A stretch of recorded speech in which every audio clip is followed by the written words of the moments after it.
Tonight, we are less than 2 weeks from the start of school at CCSD. On August 7th, students may return to a district where a leading teachers union is not under contract. The teachers union has been calling for better pay, protesting outside community meetings with the superintendent. Tonight, the district says, till further notice, all those meetings with Superintendent Jara are postponed. Parents say it was just school days away. They lost a chance to have their say. So the three of us who founded CCSD Parents, we were all going to go to one this week. So it was full, and then it got canceled.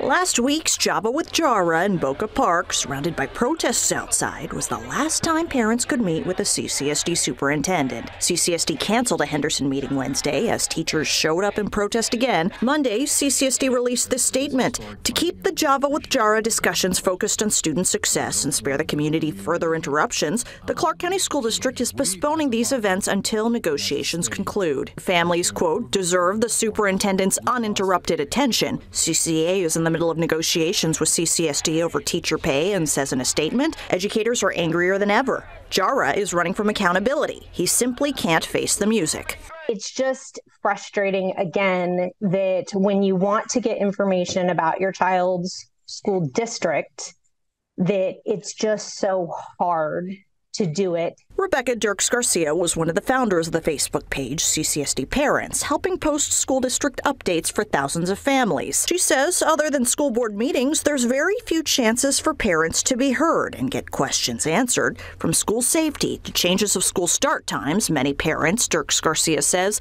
have plenty of concerns and want to talk to someone. From the superintendent to trustees, she's calling for regular community meetings. Beyond sending an email kind of out into the abyss, or showing up at a board meeting, but that's not two-way communication.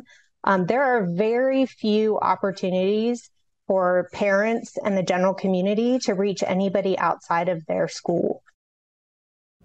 CCA and the CCSD school district have negotiation meetings on Thursday and Friday.